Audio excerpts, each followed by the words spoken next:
एक तरफ से रोमा उसे देख रही थी। वो भी जानना चाहती थी कि जिस एक्सपर्ट से वो अभी अभी मिली थी वो रोहन को कैसे सलाह देगा। सबकी नजरें उस पर थी। अगर उसने कुछ ना कहा तो उसका मजाक बन जाएगा। वो कुछ बहाना बनाने ही वाला था कि अचानक उसे किताब में लिखी गलतियां याद आने लगी। उसे नहीं पता कि जानकारी सही थी या गलत, लेकिन इस वक्त कोई बहाना भी नहीं सूझ रहा था उसे। इसलिए उसने हिम्मत करके कहा, तुम्हारे पोज में बहुत गलतियां हैं, कुल 12 गलतियां। हाँ, कहता हूँ बहुत गलतियां हैं, 12। मैंने गलत तो नहीं सुना ना? तुम बहुत अच्छा मजाक कर लेते हो। ये नेवला पंच बहुत साधारण है। पूरे देश में इसे सभी स्कूल सिखाते हैं। हजारों साल के बाद, इतनी कोशिशों के बाद इसे इस पोज में ढाला गया है। ये परफेक्ट तो नहीं, लेकिन इतना भी गलत नहीं था। तुम्हें सच में इसमें 12 गलतियां नजर आ रही हैं। झूठ। शायद इसे कुछ भी नहीं आता, इसीलिए कुछ भी फालतू बोले जा रहा है। पहले स्टूडेंट्स उसकी बात पर चर्चा कर रहे थे, लेकिन जैसे ही उसने कुछ बोलने के लिए अपना मुंह खोला तभी जोर जोर से हंसने लगे। नेवला पंच सबसे बेसिक पोज में एक था। अगर कोई मार्शल आर्ट सीख रहा है तो उसे नेवला पंच सीखना जरूरी था। वो इतना शक्तिशाली तो नहीं था, लेकिन हजारों सालों तक एक्सपर्ट्स ने उसे ठीक करने की कोशिश की थी, इसलिए उसमें सबसे कम गलतियां थी। लोग तो उसे परफेक्ट पंच भी कहते हैं। ऐसे पोज में ये आदमी 12 गलतियां निकाल रहा है, ये कैसा मजाक है? 0 नंबर की बात ना भी सोचें तो पोज बनाने वाला इसमें 12 गलतियां नहीं निकाल पाएगा। ओह विपिन सर, आप सच में एक्सपर्ट हैं। नेवला पंच में 12 गलतियां, हमें भी तो बताएं। रितेश को नहीं लगा था कि विपिन ये सब कह देगा, लेकिन अब मौका मिलते ही उसने जोश में आकर विपिन को शर्मिंदा करने की कोशिश की। यही वक्त था अपने जोश को ताकत में बदलने का। ये सब सुनकर भी विपिन ने अपने मन का डर चेहरे पर नहीं आने दिया। उसे क्या पता था कि रोहन ऐसा पोज करेगा जिसके बारे में सबको पता हो। पुराने विपिन को जरूर पता होगा, लेकिन क्योंकि वो अभी अभी इस शरीर में आया था इसलिए याद ठीक से नहीं आ रहा था।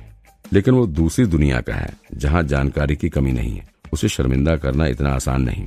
हिम्मत करके वो फिर बोला, भरोसा नहीं हो रहा है? ऐसा नहीं है कि मैं सलाह नहीं देना चाहता, लेकिन तुम लोग मेरी बात पर भरोसा नहीं करोगे, और क्योंकि तुम वैसा नहीं करोगे जैसा मैं कह रहा हूं तो इसमें मेरी कोई गलती नहीं है। रोमा चलो, इस तरह का चैलेंज का कोई तुक नहीं है। रुक जाओ, हम तुम्हारी बात मान लेते हैं, आगे बोलो। विपिन को जाते देख रितेश ने उसे तुरंत रोका।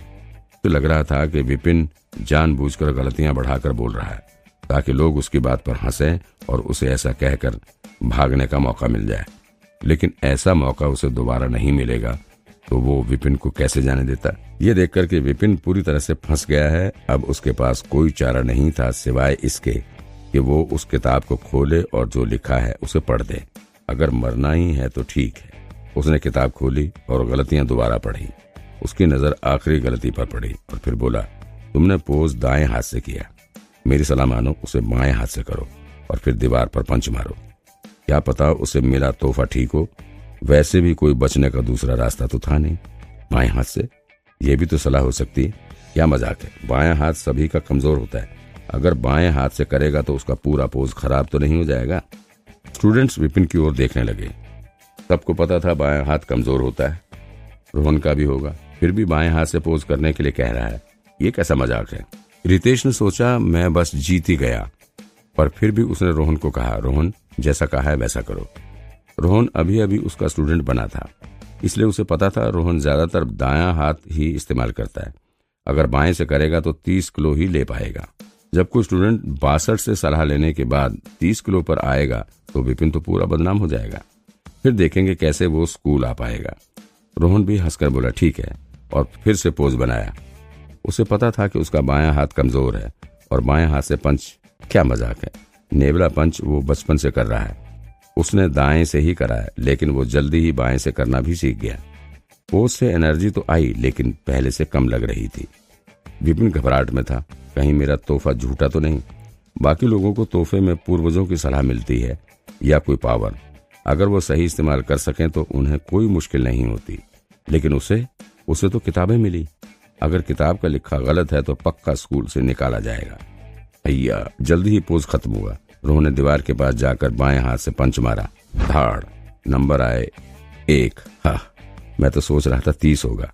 1 लिखा देख रितेश हंसने लगा, लेकिन इससे पहले वो अपनी बात खत्म करता शब्द उसके गले में अटक गए। उसे अपनी आंखों पर भरोसा नहीं हो रहा था। 123 1, 2, 3, 123 किलो। पहली बार 62 किलो और दूसरी बार बढ़कर 123 किलो। ये तो दोगुना हो गया, मतलब 100% की बढ़ोतरी। या सच में स्कूल के सबसे अच्छे टीचर भी अपनी पहली सलाह में ऐसा शायद ना कर सके। रोहन को भी विश्वास नहीं हो रहा था। क्या ये मैंने किया? वो दीवार की तरफ देखता ही रह गया। उसे पता था कि वो ज्यादातर अपना दायां हाथ इस्तेमाल करता है, लेकिन उसने सोचा भी नहीं था कि उसके बाएं हाथ में इतनी ताकत होगी। लेकिन ये दुगनी ताकत वो सपने में भी नहीं सोच सकता था। बाकी स्टूडेंट्स भी अवाक रह गए। विपिन का तो दिल किया कि खुशी से उछल पड़े। लाइब्रेरी की जानकारी सच है, किसी भी इंसान का टैलेंट और कमियां जानना और फिर उसे सही तरह से इस्तेमाल करना, कई दुनिया में घूम सकने वाले किसी भी इंसान के लिए ऐसा तोहफा मिलना तो किसी स्वर्ग से कम नहीं है। विपिन हंसते हुए बोला, तो अब क्या कहते हो? तुम्हारी सलाह से 20% बढ़ोतरी हुई और मेरी सलाह से 100%। रितेश सर, अब क्या कहना चाहते हो? रितेश का मुंह लाल हो गया और वो कुछ भी बोल नहीं पा रहा था। उसने तो ये चैलेंज विपिन को शर्मिंदा करने के लिए रखा था, लेकिन यहाँ तो उसे खुद शर्मिंदा होना पड़ रहा है। फिर उसने अपनी जेब से एक टोकन निकाला, अपनी उंगली पर एक कट लगाकर खून की एक बूंद उस टोकन पर डाली और रोहन को देते हुए कहा, रोहन, मैं तुम्हें अपनी क्लास से छूट देता हूँ। अब तुम विपिन सर को अपना टीचर बना सकते हो। ऐसा कहकर वो विपिन की ओर मुड़ा और गुस्से से बोला, तुम्हें इतना खुश होने की कोई जरूरत नहीं है। इस बार किस्मत ने तुम्हारा साथ दे दिया, लेकिन अगली बार चैलेंज में मैं तुम्हें हरा कर ही रहूंगा। इतना बोलकर वो वहां से चला गया। इस बार न सिर्फ उसे शर्मिंदा होना पड़ा, बल्कि एक स्टूडेंट को भी खोना पड़ा। विपिन से हारना अपने मुंह पर तमाचा मारने जैसा है। दूसरे टीचरों से हारना एक अलग बात है, लेकिन 0 नंबर वाले टीचर से हारना। टीचर रितेश को जाता देख रोहन का सिर झुक गया। माना कि एक बार की सलाह से उसका पंच सुधर गया, लेकिन वो भी यही मानता था कि ऐसा सिर्फ विपिन की किस्मत अच्छी होने के कारण हुआ। विपिन को असल में कुछ नहीं आता है। बढ़िया, तो अब तुम मेरे स्टूडेंट हो, जल्दी करो, अपना पहचान पत्र निकालो। विपिन को कोई फर्क नहीं पड़ता कि रोहन क्या सोच रहा है। वो अभी भी चैलेंज में एक स्टूडेंट को जीतने की खुशी मना रहा था। उसने बड़े ही गर्व से अपना टोकन रोहन की ओर उछाला। हालांकि रोहन विपिन को अपना टीचर नहीं बनाना चाहता था, लेकिन उसे पता था कि उसे चैलेंज के रिजल्ट का सम्मान करना ही पड़ेगा। अगर उसने विपिन को अपना टीचर नहीं बनाया तो कोई और टीचर उसे अपना स्टूडेंट नहीं बनाएगा। इसलिए उसने चुपचाप उस टोकन पर अपने खून से निशान बनाया। कल से तुम्हारी ट्रेनिंग शुरू हो जाएगी, विपिन बोला। पहचान पत्र लेने के बाद विपिन ने और कुछ कहने की जरूरत नहीं समझी और वो कैंटीन से बाहर चला गया। अपनी क्लास में वापस आकर विपिन ने अपने दिमाग में बनी लाइब्रेरी की परछाई को थोड़ा और टटोलने की सोची। उस देर जांच के बाद उसे समझ आया कि जब भी कोई उसके सामने अपना टैलेंट दिखाएगा, तभी उस स्टूडेंट की जानकारी एक किताब के रूप में उसके सामने आ जाएगी। इस बार तो मेरी किस्मत ही खुल गई है। इस लाइब्रेरी की मदद से वो किसी की भी जानकारी पहली मुलाकात पर ही जान जाएगा और फिर 0 नंबर आने की नौबत कभी नहीं आएगी। ऐसा सोचकर उसका दिल खुशी से भर गया और अब वो अपने भविष्य के लिए बेहद उत्सुक था। क्या तुमने सुना? रितेश सर और विपिन सर में अभी अभी चैलेंज हुआ था। वही विपिन सर जिन्हें 0 नंबर मिले थे। चैलेंज? फिर तो पक्का विपिन सर ही हारे होंगे। कमाल की बात तो यह है कि ऐसा बिल्कुल नहीं हुआ। विपिन सर जीत गए। उन्होंने तो बस कुछ अजीब सी सलाह दी, जिससे रितेश सर के स्टूडेंट के पंच की पावर 100% बढ़ गई। 100%? पहली सलाह में? शर्मा सर भी ऐसा नहीं कर सकते तो विपिन सर कैसे करेंगे? झूठ मत बोलो। झूठ कैसे हो सकता है? पूरी कैंटीन में बैठे स्टूडेंट्स ने अपनी आंखों से देखा है। जिन्होंने ऐसा होते हुए अपनी आंखों से देखा था, वे उसी बात पर चर्चा कर रहे थे। 100% की बढ़त। मुझे तो लगता है किस्मत ने साथ दे दिया इसका इस बार। उसकी खुद की इतनी समझ कहाँ। करीमनगर देश का 3रा सबसे बड़ा शहर है। रेनू उस शहर के मेयर की बेटी है। बचपन से ही अच्छे स्कूलों में पढ़ी है और उसका कराटे स्कूल आने का कारण भी सिर्फ शर्मा सर के स्टूडेंट बनना है। उसने सपने में भी नहीं सोचा था कि वो शर्मा सर से भी अच्छे किसी टीचर के बारे में सुनेगी, तो उसका इन बातों पर विश्वास न करना स्वाभाविक था।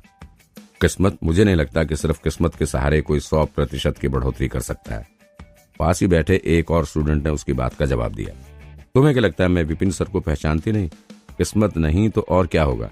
मत भूलो कि ये वही टीचर है जिसे 0 नंबर मिले थे और लगभग स्कूल से निकाल ही दिया गया था। ऐसा टीचर भला किस काबिल होगा? मेरी बात पर विश्वास नहीं तो मैं अभी उसकी पोल खोल सकती हूँ। रेनू बचपन से ही बिगड़ी हुई लड़की थी। उसे अपनी बात को किसी भी तरह मनवाने की आदत थी। किसी बुरे टीचर की तारीफ सुनकर उससे चुप नहीं रहा गया और वो चिढ़ गई।